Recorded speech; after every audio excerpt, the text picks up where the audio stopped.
Um, so someone on YouTube um, asked me to do a video about overcoming bulimia and to share some of my personal experiences with it. And first off, I want to say that overcoming bulimia for me was actually harder than overcoming anorexia because the behaviors such as binging and purging were so addictive, and the endorphins that I got from acting out on those behaviors were incredible. It was literally like a drug. Like, someone that uses drugs and how they get that high and they get that endorphin rush and they got to keep having the fix. That's what it was like.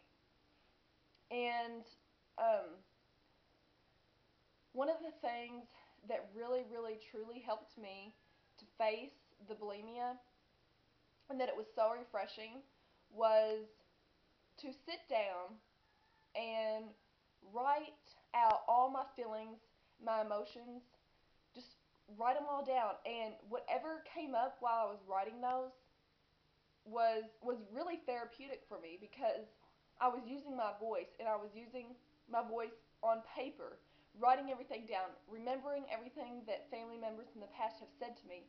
And when I would write those things, my hand would be like, writing them down real hard, and everything was just like regurgitating up. Everything that I was pushing down and saying, no, no, that didn't happen, that didn't happen, that didn't happen, forget about it, forget about it. Those things were coming back up. And what was so incredible about that is that they weren't coming back up, through purging. They weren't coming back up through a false sense of fixing things. I was actually starting to help myself by using a different behavior and by using a healthy behavior. And that's one of the main key things is to find healthy behaviors that aren't harming your body in such a way to deal with all the emotions that you have pent up inside, because that's what bulimia is about. Bulimia is about feeling so deeply, but feeling like you can't express yourself because of the rejection that you've had in your life from people in your life, that you weren't good enough, and just all these different things. And you just feel so down and so low that you just keep it to yourself.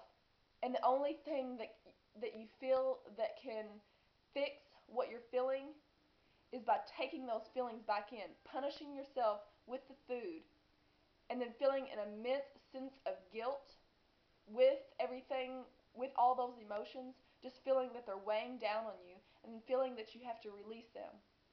And the behavior of putting in, putting out is literally an endorphin rush, literally like a drug, as I said.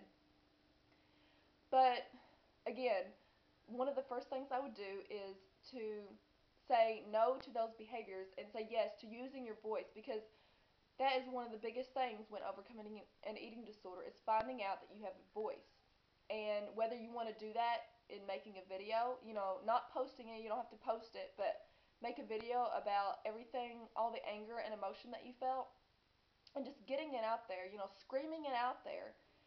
That is therapeutic. There's nothing wrong with that. And to use that to just vent, or find someone that you feel that can be supportive and just want to listen, um, go to therapy, find somebody that specializes in eating disorders, not just a regular therapist, because you're just wasting your time, your money, and their time, and you'll just get more and more frustrated with that. You need to take care of this, and you need to do this now, because bulimia can kill, and bulimia will get worse every day that you let it go by.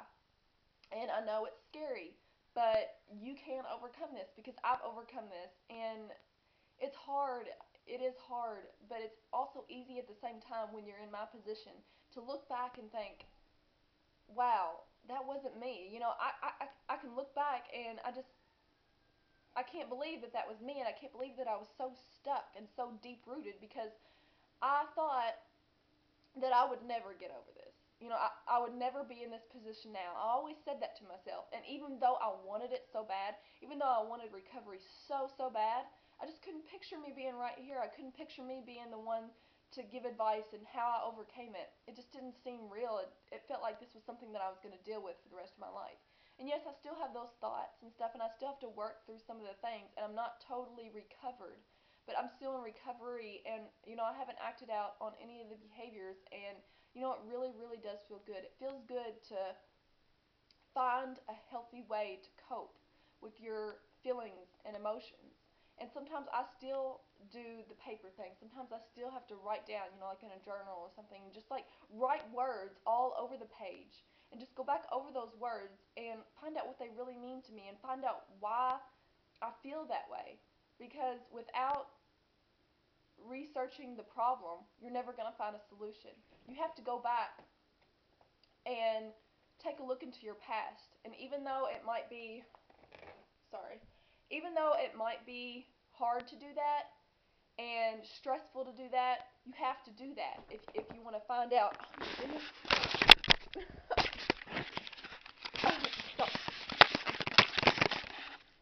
Yeah, that was stupid. Sorry about that. My cat won't leave it alone. Anyways, yeah, I think I might have to make a part two, so bye.